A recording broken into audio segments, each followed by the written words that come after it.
عالم برزخ سے مسلم کا 18واں خط۔ بابر، السلام علیکم۔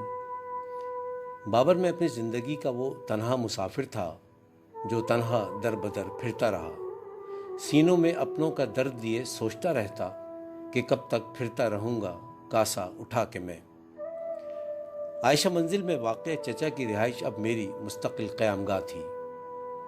چچا کی بے غرض محبت اور بے لوث چاہت نے مجھے اب انہی کا کر کے رکھ دیا تھا۔ بابر، میری عمر اب 60 سال کی ہو چکی تھی اور اب میں بڑھاپے میں قدم رکھ چکا تھا۔ شوگر کا مرض ابتدائی درجے میں داخل ہو چکا تھا، لیکن اپنی لا علمی اور متواتر بد پریزی کے باعث میں جان ہی نہ سکا کہ یہ مرض آگے چل کر مجھے کن حالات میں مبتلا کرے گا اور کن مشکلات سے دوچار کرے گا۔ بابر، شاید میری زندگی میں خوشیاں اور راحتیں ہوا کے جھونکوں کی مانند تھیں، جن سے میں لمحہ بھر کے لیے محصور کن تازگی تو حاصل کر سکتا تھا، لیکن پائیدار عیش و دوام کے محض خواب ہی دیکھ سکتا تھا، جس میں کچھ میری خطاؤں کا بھی دخل رہا جو مجھ کو اپنی کم عقلی کے باعث اٹھانا پڑی۔ پھر مجھ جیسے لوگوں کا جن کا درد بانٹنے والا کوئی نہ ہو اور درد حد سے بڑھ جائے تو رو لینا ہی بہتر ہے۔ اس سے آپ کا سارا کرب آنسوؤں کی صورت بہہ کر فضاؤں میں تحلیل ہو جاتا ہے اور آپ اپنے آپ کو ہلکا محسوس کرنے لگتے ہیں۔ بہرکیف چند ہی سالوں میں چچا دار فانی سے کوچ کر گئے۔ میرا مربی، میرا محسن مجھے اکیلا چھوڑ گیا اور اب میں ان تمام سہولیات و کفایات سے محروم کر دیا گیا تھا جو مجھے چچا کی موجودگی میں میسر تھیں۔ رفتہ رفتہ یہ بے اعتنائی کا سلسلہ بڑھتا رہا اور انقطاع تک پہنچا۔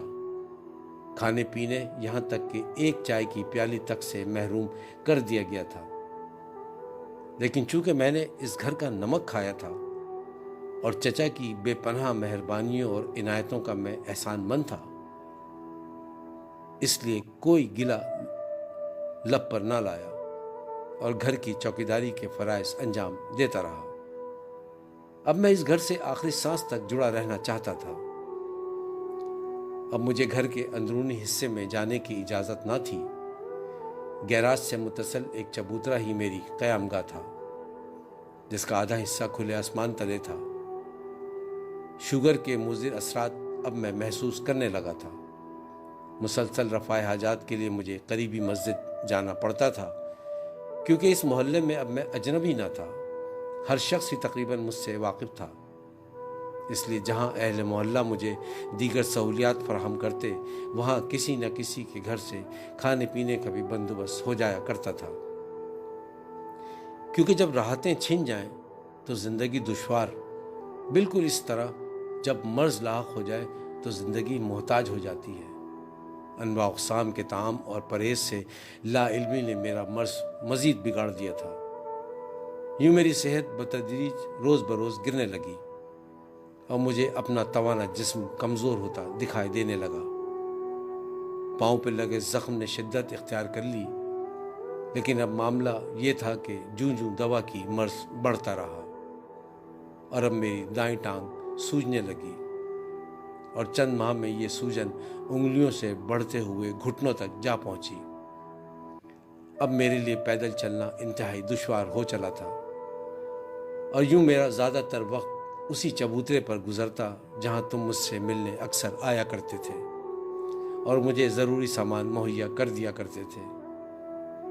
یہ بے بسی اور محتاجی کی زندگی میرے لیے کسی قیامت سے کم نہ تھی، کیونکہ میری سرشت میں یوں گھٹنے موڑ کر بیٹھنا تھا ہی نہیں۔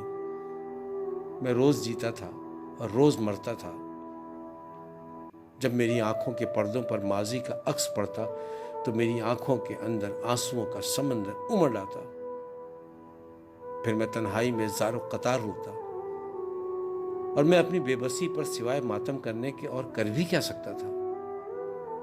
وقت کس رفتار سے گزر گیا مجھے معلوم ہی نہ ہو سکا۔ یہ وقت بھی بڑا بے رحم ہے، خوشیوں کو ایسے کھاتا ہے جیسے دیمک لکڑی کو۔ ہم ساری توجہ اپنے ظاہر کی وقتی آرائش پر ہی مرکوز کر دیتے ہیں، اس سے بے نیاز ہو کر کہ اصل میں باطن اندر سے گھائل ہوتا جا رہا ہے۔ میرے مرض کی شدت میں بلا کا اضافہ ہو گیا تھا۔ اب میرے لیے کھڑا ہونا دشوار ہی نہیں، محال بھی ہو گیا تھا۔ مجھے یاد ہے اتوار کے روز حسب معمول تم مجھ سے ملنے آئے اور میری موجودہ حالت کو دیکھ کر مجھے گاڑی میں ڈال کر سیدھا سول اسپتال لے گئے، جہاں ڈاکٹروں کے معائنے کے بعد مجھے اسپتال میں داخل کر لیا گیا تھا۔ کئی ماہ اسپتال میں قیام کے بعد نہ صرف مجھے دوائیں پابندی سے کھانے کو دی جاتی، بلکہ 3 وقت کا کھانا ماں پرہیز بھی مجھے دیا جاتا رہا، جس سے میری صحت میں خاطر خواہ اضافہ اور بہتری آنے لگی اور جسم میں طاقت کا احساس بھی ہونے لگا۔ لیکن اس قید و بند کا میں عادی نہ تھا۔